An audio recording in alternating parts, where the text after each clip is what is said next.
This is Group 8's presentation on our research projects, the Kansas City Streetcar, Tacoma Narrows Bridge, and the Allegiant Stadium. Our agenda for this presentation goes as follows. You will hear from Pete, who will discuss our successful project, which is the Kansas City Streetcar, Tyler, who will discuss our failed project, the Tacoma Narrows Bridge, Bobby, who will discuss our shared interest project, the Allegiant Stadium, and me, Evie. I will discuss the shared best practices learned from each of the three projects. You will also get to hear each of our career roadmaps and takeaways from this overall project and this project management class/career field. In the 1920s, Kansas City was home to the third longest streetcar line in the country.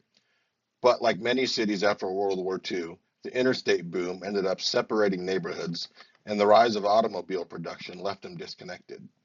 Nearly a century later, Kansas City decided to rebuild the streetcar line. The original project proposal was passed in 2012, and the streetcar itself opened in May of 2016. In the 10 years since, it has provided free transportation to and from key areas of the city.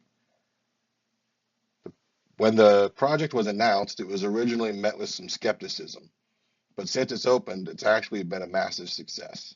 It was named the 2017 National Transportation Project of the Year by the American Public Works Association. The urban growth sparked in Kansas City over the last decade has been largely tied to the establishment of the street line. The original project was led by the design firm HDR. As you can see listed down below, HDR had to balance quite a few important stakeholders and government agencies. The way they balanced the involvement and managed the communication between these organizations had a lot to do with the eventual success of the project. This is particularly evident when we talk about the planning phase of the project on the next slide. So with all those stakeholders, HDR had to balance around half a dozen government agencies while staying committed to a pretty aggressive timeline. Perhaps the biggest hurdle they had to clear was the undertaking of an environmental impact assessment. Usually these assessments can take weeks or even months to complete, but by establishing an early line of communication with the Federal Transit Administration and addressing issues preemptively, they were actually able to complete the assessment in just 2 days. This timeline win established an aggressive momentum that would continue throughout the entire project. From a budget planning perspective, the project is also impressive. As you can see, funding was acquired through multiple sources. The original budget was $102 million, and the firm came in $250,000 under budget. The mix here is between Tiger federal grants and city bonds, but the key win in the project is the establishment of the Transportation Development District. This is the area that is immediately surrounding the streetcar line. Businesses in these areas pay an additional sales tax, keeping operating costs controlled, and sending money directly to keep the streetcar free for everyone to ride. The same strategy is applied to certain parking lots in close proximity, where percentages of paid parking fees support the same goal. The payoff has been quick and measurable. Kansas City has seen roughly $500 million in development growth directly related to the streetcar, a 44% jump in downtown population, and a recent surge in affordable housing. One of the biggest takeaways here is the self-sustaining nature of the project funding. Businesses pay a small tax, but in return are more accessible to a growing customer base. It's a win-win situation. The aggressive planning strategies incorporated in that stage of the project worked wonders in managing the triple constraint. They achieved what they said they could do in the timeline that they promised, and they did it all under budget. Especially when dealing with a government project, this is a significant achievement that oftentimes is not achieved. Perhaps the most meaningful lesson comes when you combine detailed planning with sustainably driven goals and great communication. It led to more than just a finished project. It created a full system that has improved the daily lives of thousands of people. The third expansion to the streetcar line has recently opened, And the fourth expansion, the first east-west expansion, has been recently approved. There's no reason to think the momentum from the project is going to be stalling anytime soon. Hello, my name is Tyler Lawless. I'm here to talk to you about a project failure, which was the Tacoma Narrows Bridge. The Tacoma Narrows Bridge project was a 1940s initiative with the intention of completing a military objective of linking McCord Field and the Puget Sound Navy shipyard. The overall objective of this bridge was to replace the long ferry commute caused by the gap between Tacoma, Washington, and the Olympic Peninsula. There were five key stakeholders for this project. First, obviously, the Washington State Highway Department, who authorized the project. Next is Leon Moisseiff, who was the lead designer. Third is Frederick Burt Farquharson, who was responsible for conducting the wind tunnel test. And then fourth was Lacey Murrow, who was the Washington highway director, overseeing the total construction. Finally is the U.S. military, which was the original requester for the bridge. Next, I'll talk to you about some of the communication tools and processes and the life cycle phases of this project. First, there was no real communication method that was in place during this project, as you would see in today's time.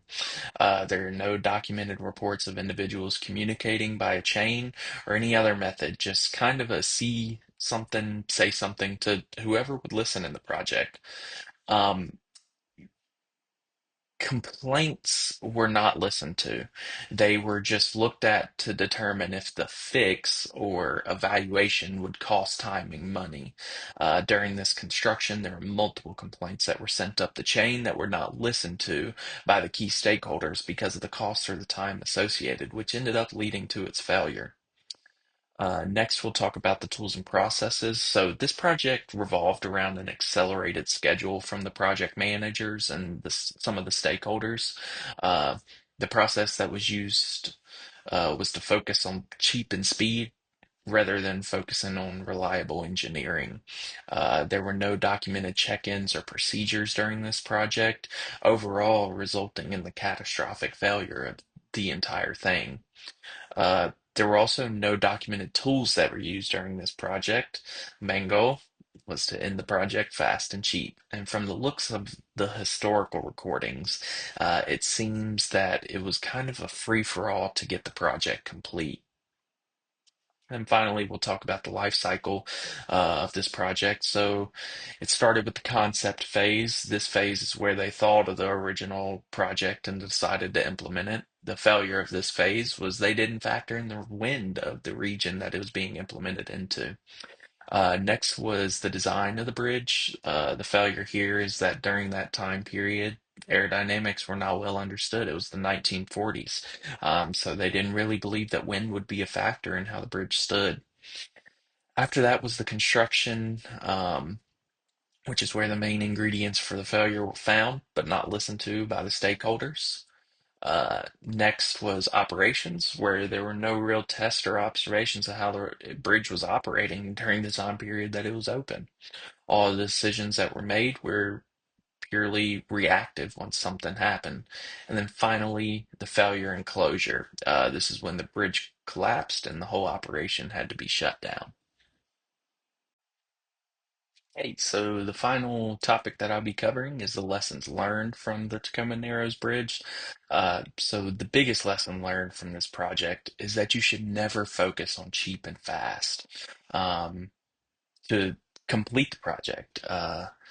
That usually equals poor quality overall of the project that you're implementing. Another lesson that our team learned is that communication is key for overall success. You must always listen to those working on the project that are bringing up major concerns, especially with safety.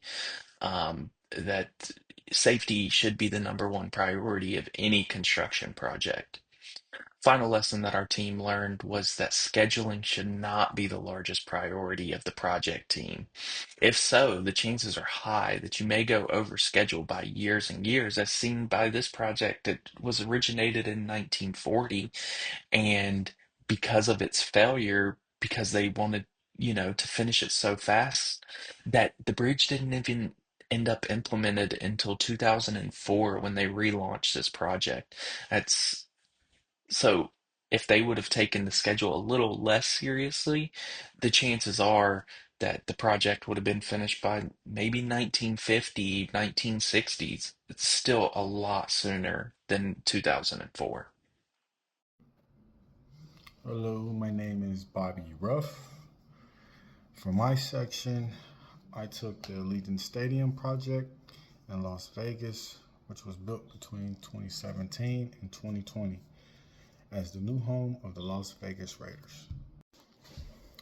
The goal of the project was to build a modern NFL stadium that could host football games, concerts, and other large events. Because it involved both public and private funding, there were several important stakeholders involved, including the Raiders organization, Clark County, and the state of Nevada. The construction companies were Mortensen and McCaffrey, and the NFL and the local community.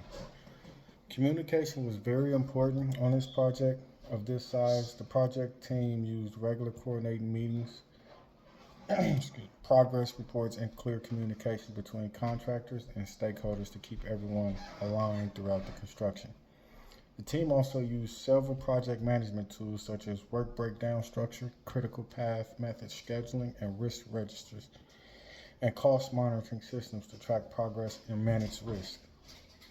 Overall, the project followed the standard project lifecycle phases in initiation, planning, and execution, monitoring and closing, which helped keep the project organized and allowed the stadium to be completed successfully. One of the biggest lessons from the Allegiant Stadium project is how important planning and risk management are on large construction projects. Even with unexpected challenges like COVID-19, the team was able to stay on schedule because they had strong leadership and coordination. Another key lesson is communication. Regular meetings and clear reporting helped keep contractors, stakeholders, and the project team aligned. Overall, this project shows that strong planning and communication with teamwork are critical to completing large projects successfully. After analyzing several real-world projects, a few key best practices consistently appeared in the successful ones. These practices help project teams stay organized, avoid major risks, and keep projects on track. First, defining the project scope and objectives early is critical. When everyone understands the goals and boundaries of a project, it reduces confusion later on and prevents unnecessary changes. Second, communication between stakeholders needs to be structured and consistent. Regular meetings and clear reporting help keep everyone informed and allow issues to be addressed before they become major problems. Another important tool is the work breakdown structure, or WBS. Breaking a project into smaller tasks helps teams understand responsibilities and track progress more effectively. Schedule management tools like the critical path method allow project managers to identify which tasks are most important to the timeline. Managing these critical tasks closely helps prevent delays. Successful projects also focus heavily on identifying risks early. Recognizing potential technical, financial, or environmental challenges during planning allows teams to develop solutions before the risks grow into major problems. Related to this is taking technical concerns seriously. Ignoring warning signs to save time or money often leads to much bigger issues later. Projects also benefit from continuous cost monitoring. Regularly reviewing spending allows managers to make adjustments before budgets get out of control. Even with careful planning, unexpected events can occur. Building flexibility into schedules allows teams to adapt while still maintaining overall project process. Collaboration across teams is another key factor. When groups communicate and coordinate their work, projects run much more smoothly and avoid unnecessary delays. Successful project managers also understand the importance of balancing scope, time, and cost. Focusing too much on just one of these can negatively impact the overall project outcome. Another important practice is documenting lessons learned. Every project provides valuable insights that can improve future projects. Finally, properly closing a project ensures that everything functions as intended and that stakeholders are satisfied with the final result. Overall, these best practices highlight that successful project management depends on strong planning, communication, risk awareness, and continuous monitoring throughout the entire project lifecycle. One of the biggest things I learned from analyzing these 3 real world projects is how interconnected every stage of project management is. Decisions made during the early planning stages can heavily influence whether a project ultimately succeeds or fails. The case studies showed that strong planning, clear communication, and realistic risk management can prevent many issues before they grow into major problems. Another important takeaway was the role of leadership. Project management isn't just about tools like schedules or budgets. These tools are important, but they only work well when they are supported by trust, accountability, and clear communication among team members. This really reinforced the idea that project management is just as much about managing people as it is about managing tasks. As a public administration major, the projects we studied in this course connected closely with my career interests. I'm particularly interested in projects that have a direct impact on communities, such as infrastructure improvements, public services, and initiatives within local governments. These types of projects require balancing limited sources, public accountability, and the need of many different stakeholders, which is very similar to the challenges project managers face. My experience as president of my sorority has also helped shape this interest. In that role, I oversee committees, help manage budgets, and coordinate with both members and advisors. That experience has shown me how important communication, delegation, and adaptability are when leading a group. My long-term career goal is to become a city manager. Because of that, I'm interested in gaining experience in roles within local government that involve project coordination, project management, and administrative leadership. Working in areas like city management offices, public work departments, or community development would allow me to apply both my education and leadership experience. I'm also interested in pursuing certifications like Certified Associate in Project Management or CAPM, and eventually the Project Management Professional Certification. Overall, this course really changed how I view project management. Before taking it, I mostly thought of project management as a tool for tracking deadlines and budgets. Now I see it as a much broader process that includes leadership, communication, risk management, and collaboration across the entire project lifecycle. Working with the team during this course also reinforced how important collaboration is, which reflects how real organizations, especially local governments, operate. In my professional life, I work in agricultural manufacturing. My goal is to take lessons from successful projects like the streetcar and find out how the key traits can be applied to other tasks. Understanding the value that sustainability brings is something that can be applied in my work life as my career expands to include more operational responsibilities. Becoming creative and designing manufacturing plans that are driven by sustainability and are capable of producing their own win-win outcomes is something I would like the opportunity to plan and implement in my professional life. Now I'm going to break down the career roadmap for me. So my key takeaways is mainly that you need to listen to your team. Small issues that they bring up, no matter the size, could end up ruining the project as a whole. And ignoring those signs can ultimately lead to the failure of the entire project and cost you more money down the line. And then the last one is that fast and cheap uh, options usually lead to very, very poor quality. My personal reflections is that construction project management does not interest me in the slightest bit. Um, but project management in the technology sector, that's what really gets my attention, mainly because of my experience with IT as a whole. Um, so I would like to continue my career down that way. And then my course impact. So I mean, I've seen throughout my team that's been on these slides with me.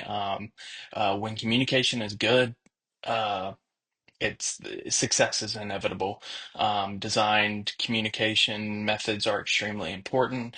We use design channels that we built to get this project done in such a timely manner and very efficiently.